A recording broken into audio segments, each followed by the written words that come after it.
सदगुरु सुखराम जी महाराज ने धन्य हो निर्गुण बोध ग्रंथ भाग 4। जी हाँ, चौथे भाग को हम प्रारंभ करने जा रहे हैं। जो नए सुनने वाले श्रोता भाई है उनके लिए सूचना कि पूरे के पूरे विषय की, यानी अब निर्गुण बोध ग्रंथ चल रहा है तो उसकी सभी साखियों का अर्थ यहाँ पे किया जाएगा और आप बड़े ध्यान से इन विषयों को सुनते जाइए। सब ही संगत गुष्ट ज्ञान सो देवे, सब पलटाय आप संग लेवे, परमो देयु नार विचारी, दिन दिन तुझ भाग बड़ो बल भारी। महाराज फरमा रहे हैं, सभी संगत गुष्ट ज्ञान सो देवे और सबको पलटाए आप संग लेवे। श्रुति ने मन तथा मन की वृत्ति को सत्संग कराकर ज्ञान दिया, यानी सत्संग में सबको लाके उनको ज्ञान दिया। अब मन को विषय सुख से पलटाकर भजन में लगा दिया। पर मोदे यूं नार विचारी और दिन दिन तुझ भाग बड़ो बल भारी। तो श्रुति जीव को यानी मन को कह रही है कि हे मन, हे जीव, तेरा अहो भाग्य है, दिन है कि तुमने अपने आप को भजन में लगा लिया। हे मन, तू भजन में लग गया। हे जीव, तूने मन को भजन में लगा लिया, तेरा अहो भाग्य है, तुझे दिन है। मुगत मोक के पंत सिधावे, प्राण पुरुष आगे ले धावे, सब ही पलट एक घर आया, जोगी प्राण गगन को ध्याया। महाराज फरमा रहे हैं, बड़े गहराई से इस भेद को समझने का प्रयास करें। बहुत ऐसे फोन मुझे आते हैं कि भाई आप प्राण के बारे में ज़्यादा जोर देते हो, बस श्रुति शब्द का योग हो गया, 10वें द्वार में शब्द की ध्वनि सुनाई दे रही है। कोई कहती है कि मुझे बाहर में सुनाई दे रही है, और यही सब आनंद पद है, इससे ज़्यादा तो कुछ नहीं है। तो मैं कहता हूँ कि भाई 9 द्वार से निकलने वाला तो प्राणी है। हम तब मानेंगे जब जो कहता है कि शब्द 10वें द्वार में है या 10वें द्वार से बाहर है, उनको मृत्यु होगी और 9 द्वार से अगर उसका प्राण नहीं निकलेगा तो उनकी बात मानेंगे। अगर 10वें द्वार से 10वें द्वार के बाहर है, श्रुति है, शब्द का योग बना है, दुनिया सुन रहे हैं, और प्राण अगर उसके 9 द्वार से निकलता है तो ये काय का योग? ये तो बिल्कुल भेद से भजन हुआ ही नहीं। तो प्राण जो 9 द्वार से हमारा जाता है वो 9 द्वार से ना निकले, इसके लिए हम भजन कर रहे हैं। जीते जी ऐसी व्यवस्था हमें करनी है कि हमारा प्राण 10वें द्वार से बाहर निकले। अब यहाँ के बीच में एक भ्रुगुटी का द्वार, गुप्त द्वार बताया है, तो 9 द्वार से हमको जाना नहीं है। मुगत मोक के पंथ सिधावे और प्राण पुरुष आगे ले धावे। प्राण पुरुष को आगे आगे आगे आगे ले जाना है, उसी के लिए भजन कर रहे हैं। मन श्रुति श्वासा में शब्द के साथ लगाकर भजन करते रहे, और यही मोक्ष का रास्ता है। इसी भेद से पिचम के रास्ते से प्राण निरंतर ऊपर चढ़ता है। अब हमारा प्राण 9 द्वार से न निकले, 10वें द्वार से ही निकले, इसके लिए ही तो ये साधना कर रहे हैं। सब ही पलट एक घर आया, और जोगी प्राण गिगन को ध्याया। जब सब मन सूरत पलटा कर शब्द के साथ लगा के ध्यान करते रहते हैं, तब प्राण गिगन में ऊपर चढ़ेगा। समझा सकड़ द्वैत बारा, एक नंग संत जन सारा।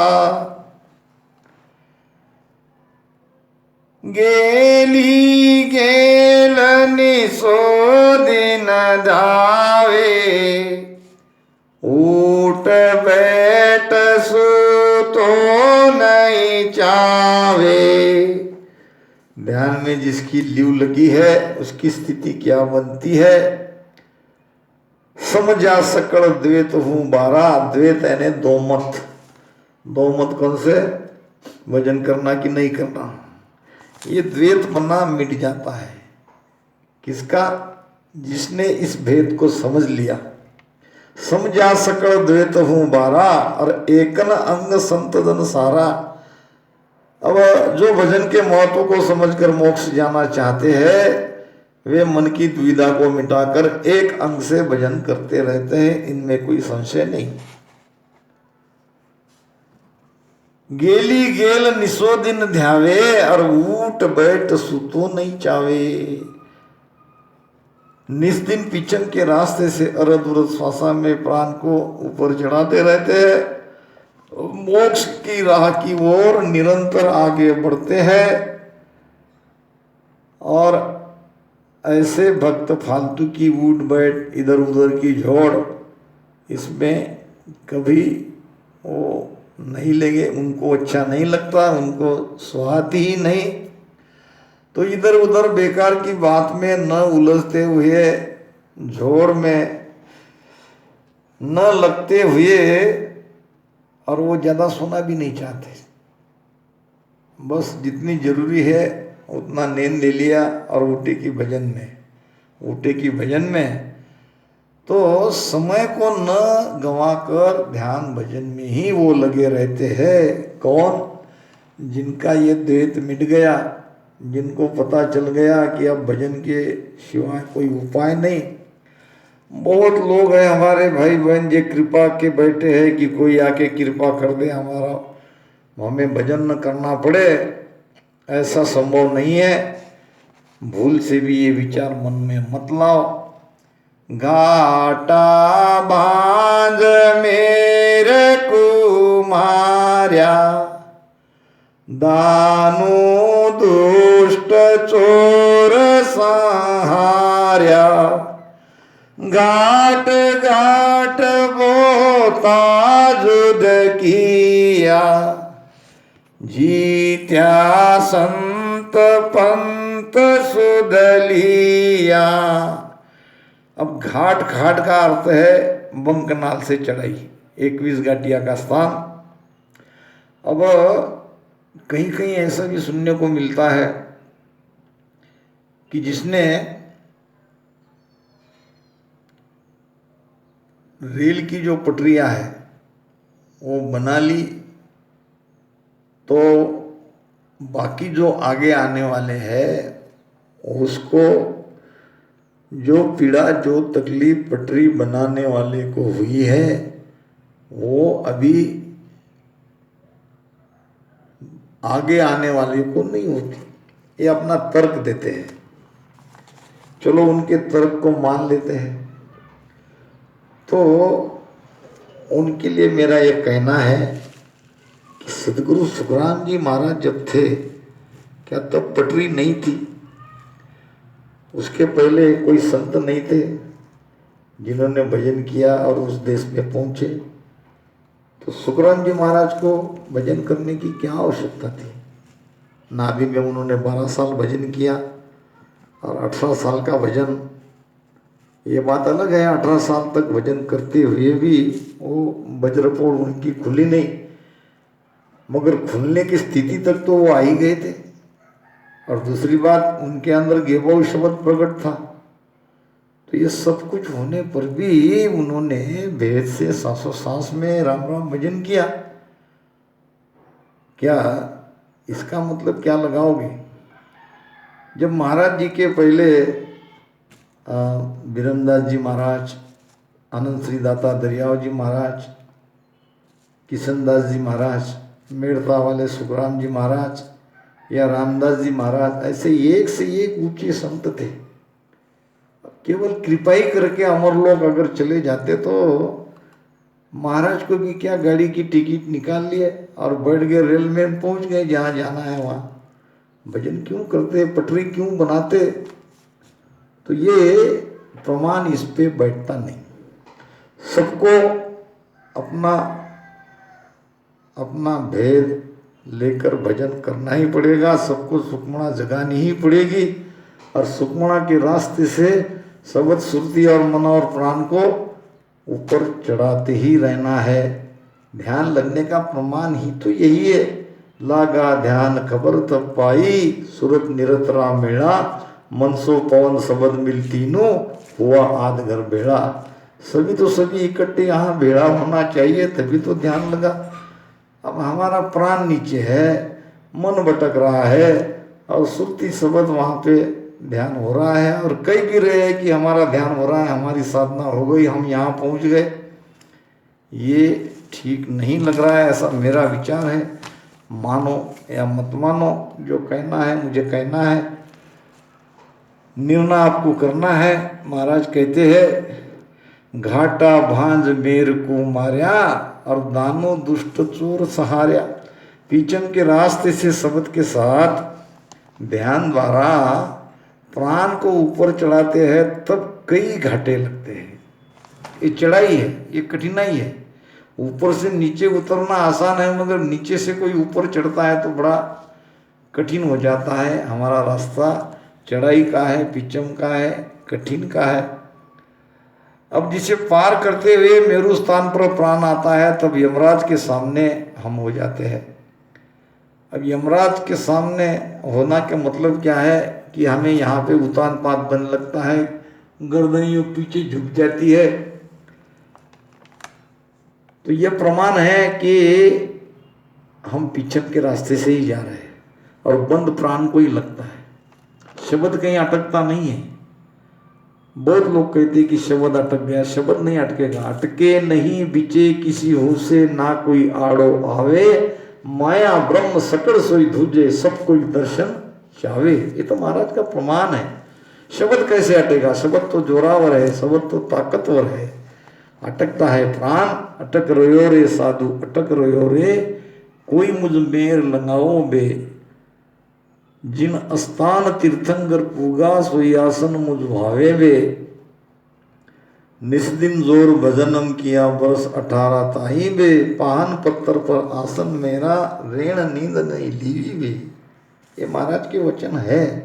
अटका है प्राण, लगा है उनको बंद, त्रिकुटी मेर बीचे उलझाना, बहुत ही अहंटा खावे वे, निस्दिन ताप सहे सिर ऊपर, चितमन लातर जावे वे। ये महाराज ने कहा है,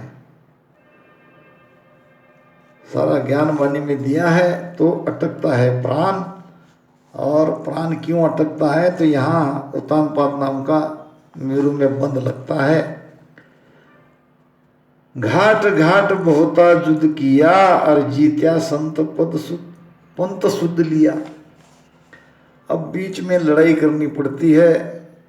अब बंद लगने के कारण बड़ी पीड़ा होती है। अब बंद को खोल के जाना पड़ता है। यही है यमराज के सिर के ऊपर पांव दे के जाना।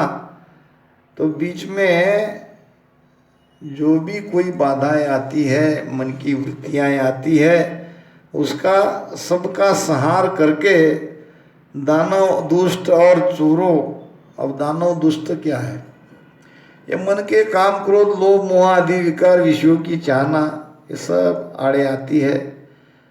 मेरुदंड के घाट घाट में युद्ध कर इन सबको परास्त किया, यानी अपने बस में कर लिया। अब जो साधक मन की वृत्तियों को हटाकर उतान पात बंध के कष्टों को सहकर तथा बंध खोलकर प्राण ऊर्जा को आगे बढ़ाने में सक्षम होगा, उस साधक को सीधा अमरलोक यानी मोक्ष प्राप्ति जाने का रास्ता मिलेगा। इसमें कोई संशय नहीं। जीता संत पंथ सुध लिया, जिन्होंने मन को जीता, जिन्होंने मन की वृत्तियों को जीता, जिनमें सारी बाधाओं को हटाया। देवलोग भी बाधाएं डालते हैं और दानव भी बाधाएं डालते हैं। सब बाधा को दूर करके जो ऊपर चढ़ते हैं वो सीधे अमरलोक में जाएंगे। आस पास गटिया सब ढाई, लड़ता थी के मिल्या सब माई। रटन फौज आगे कर लीजे, पहला घाट बांध यूं लीजे। ढाई यानी चूर करी, पार किया।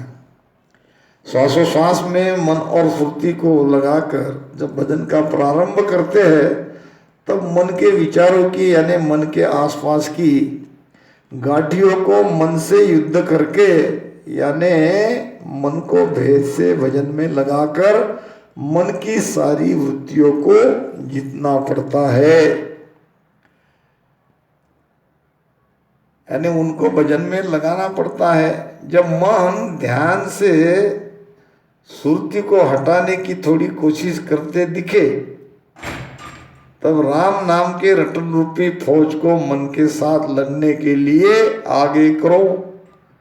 होता है ऐसा, मन सुरती को ध्यान से हटाने की कोशिश करता है। जब ऐसा लगे कि हमारी सुरती भी भटक रही है, मन तो भटक ही रहा है, तो रटन रूपी फौज को आगे करो। रसना बढ़ाओ, रसना से राम राम जोर जोर से सिमरन करो। रटन रूपी फौज को आगे करो, रटन फौज आगे कर लीजिए और पहला घाट भांजी दीजिए। इस तरह से आपको ये पहले घाट को पार करना है। इस तरह से पहले घाट को पार कर सकते हैं। दूजा घाट चाल सिर आया, गेव फौज निशान गुराया।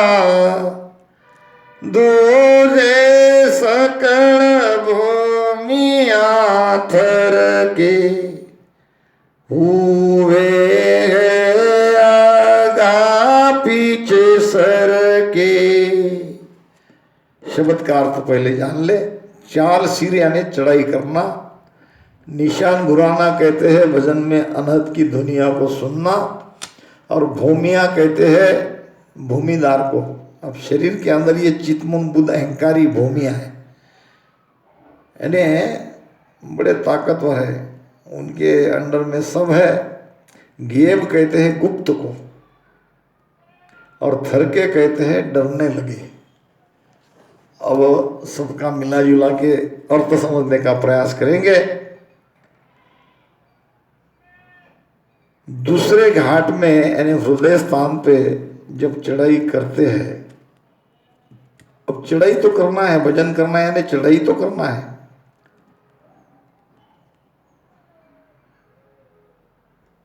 मन के सिर पर आया यानी उसे श्वासोश्वास में लगाया, तब वो चित्तमन बुद्ध अहंकार ये मन के ही चार रूप है। अंतकरण कहते हैं इसको। ये बड़े बड़े भूमिदार से युद्ध करना पड़ता है, इनको जीतना पड़ता है, इनको वश में करना पड़ता है। जब भेद से भजन किया तो भजन की गुप्त निशानी यानी गेवाव ध्वनि जब सुनाई पड़ती है, ध्वनि सुनते ही ये भूमिये डरने लगते हैं। तब मन कभी भजन में लगा तो कभी भजन से दूर हटने लगा, यानी मन विचलित होने लगता है। जब ये दुनिया सुनाई पड़ती है तो मन में द्विधा आती है, मन डरने लगता है। कभी भजन में तो मस्त लग जाता है और कभी उसकी बार बार भजन से हटने की जो वृत्ति है, जो स्वभाव है, उस तरह से वो हटता भी है। तीजे घाट राड़ भई भारी, झूंझे सकल नगर नर नारी, जब सिद्ध संत सुर धीराया, चढ़ी जोध बेलू गढ़काया। शब्द का अर्थ देख लेते हैं। नर नारी कहते हैं निजमन तथा अच्छी वृत्तियां, और सिद्ध संत कहते हैं अनुभवी संत को। सुर दिराया यानी अनुभव का ज्ञान देना, और जोध यानी योद्धा। भेलू कहते हैं भेदना, प्रवेश करना, और गढ़ यानी किला।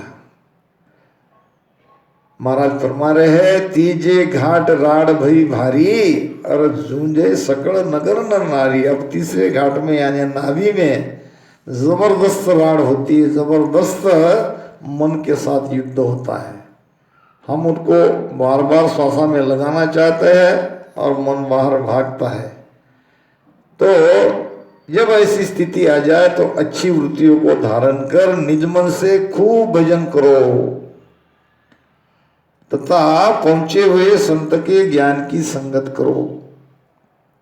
तब भजन में और शूरवीरता आएगी, भजन बढ़ेगा। ऐसी स्थिति होने पर आधार क्या है, उपाय क्या है, ये महाराज बता रहे हैं। जैसे सिंदूर आग गाने से शूरवीर में शूरवीरता आती है, तथा सारे योद्धाओं को साथ लेकर यानी भीतर की शूरवीरता। जब सत्संग में हम महाराज के हरजस सुनते हैं, महाराज की वाणी सुनती है, तो यही हमारे लिए सिंदूराग है। या संत महापुरुष के वचन जब सुनते हैं तो ये सिंदूराग का काम करते हैं। तब हम भी सारे योद्धाओं को साथ में लेकर, चितमन हमारे योद्धा है, चितमन निजमन सुरत विरह, ये सारे योद्धाओं के साथ लेकर काया रूपी गढ़ का भेदन कर सकते हैं, काया रूपी गढ़ से आगे बढ़ सकते हैं।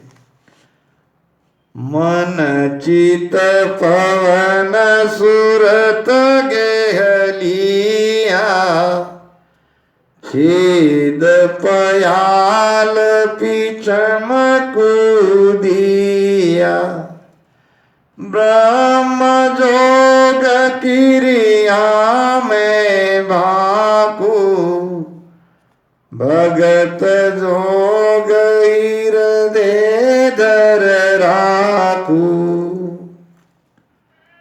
पयाल कहते हैं सपत पाताल को, अतल वितल सुतल तलातल महातल रसातल पाताल। और ब्रह्मजोग क्रिया क्या है? अब ब्रह्मजोग क्रिया कहते हैं, महाराज कहते हैं कि ब्रह्मजोग क्रिया में भाकू। ब्रह्मजोग क्रिया है सुक्मणा से प्राण को ऊपर चढ़ाने की साधना करना। ये सांसोश्वास में जब भजन करते हैं, जब सांसा पेट में अमोह होती है, तो उसके प्रेशर से, वायु के दबाव से हमारी कुंडलिनी जागती है, और कुंडलिनी जगते ही सुषुम्ना खुल जाती है, और सुषुम्ना के रास्ते से प्राण ऊपर चढ़ने लगता है धीरे धीरे। ये है ब्रह्मयोग क्रिया। अब इतना आसान नहीं है कि श्वासोश्वास में 20-20 नाम लेके राम राम कर रहे, हम चले गए, पहुंच गए। नहीं, अब ये प्राण को अगर चढ़ाना है तो ये ब्रह्मयोग का, ये कुंडलिनी जगाने की साधना करनी पड़ेगी। आप चाहे मानो मत मानो, और कई विषयों में मैं ये आपको प्रमाण दे सकता हूँ। जिस किसी को शंका है वो पूछ सकते हैं, ऐसी कोई बात नहीं। चर्चा तो करने को चाहिए, चर्चा तो होनी चाहिए। तो इसको कहते हैं ब्रह्मयोग की क्रिया। और भक्त योग है परमात्मा से जुड़ना, भक्ति करना, श्वासोश्वास में प्रेम से राम राम करना। अब इसमें 2 प्रकार के योग आ रहे हैं, एक ब्रह्म योग और भक्ति योग। भक्ति योग क्या? तो प्रेम से श्वासोश्वास में राम राम करना। ब्रह्म योग क्या? प्रेम से राम राम भजन करने से सुक्मणा को खोलना, और सुक्मणा खुली हुई सुक्मणा के रास्ते से प्राण को ऊपर चढ़ाना। पूर्व के महाराज कहते हैं ध्यान में चित्त लगाकर मन सुरती श्वासा में लगा के, मन और सुरती दोनों को श्वासा में लगाना है। ये ब्रह्मयोग क्रिया का प्रारंभ है, ये भेद है। मन सुरती श्वासा में लगा के सपत पाताल को पार किया, यानी पाताल का छेदन किया, प्राण को पिछम में ले गया तथा पिछम का रास्ता खोलने के लिए ब्रह्मयोग की क्रिया यानी षटचक्र छेदन, कुंडलिनी जागरण, यही है ब्रह्मयोग क्रिया की। और जो साधना मैंने करी उसका वर्णन करता हूँ। महाराज कहते हैं कि ब्रह्मयोग क्रिया में भागु भगत जोग हृदय धर राखो, जो मैंने साधना करी उसका वर्णन मैंने वाणी में किया।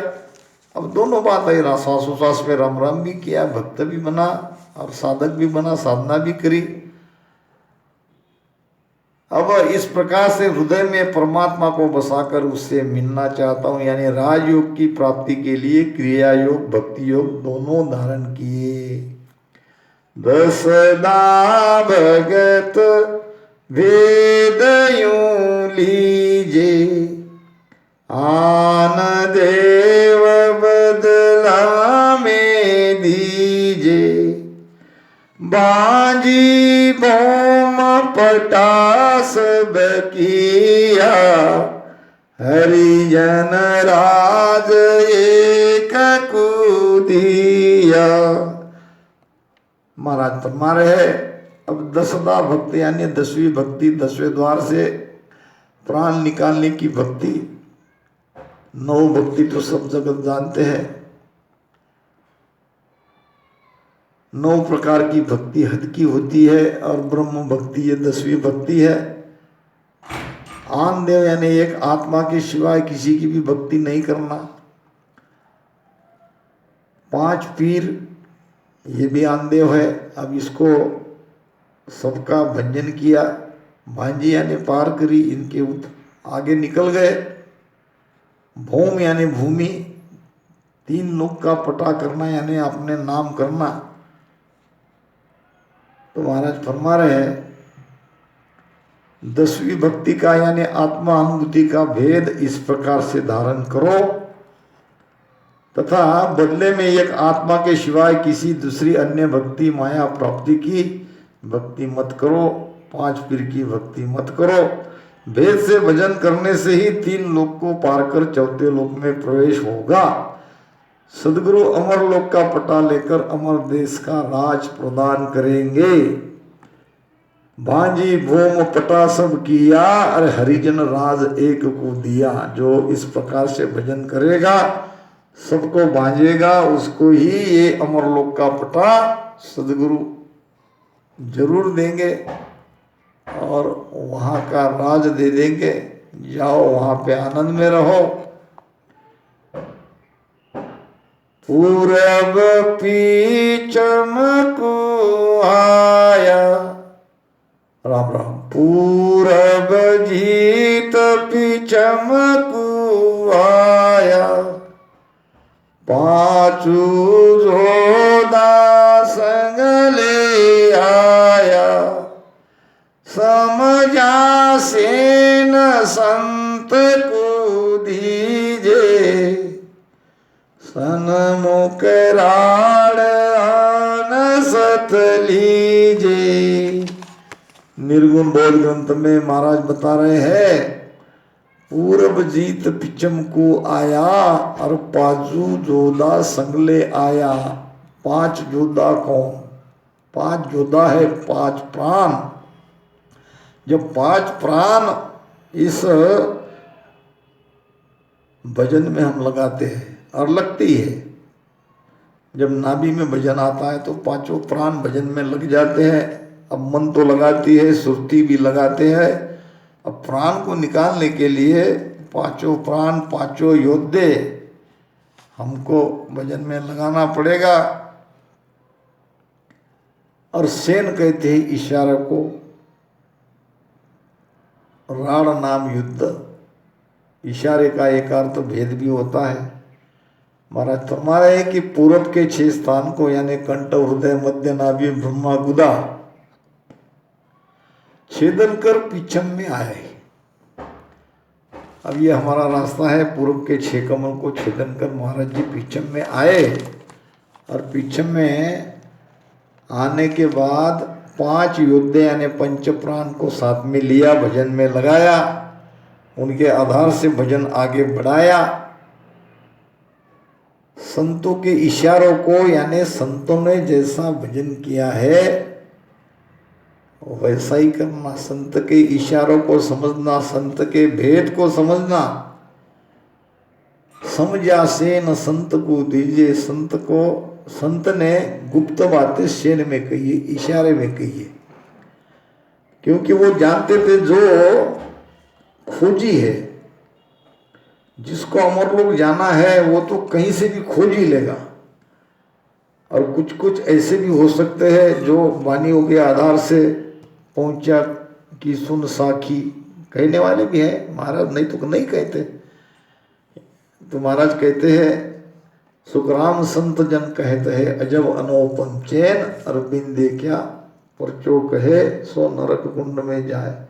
संत तो कहते हैं मगर जो बिना देखे परचे कहते हैं वो तो नरक में जाएंगे, मगर कहते हैं, इसीलिए महाराज को यह कहना पड़ा।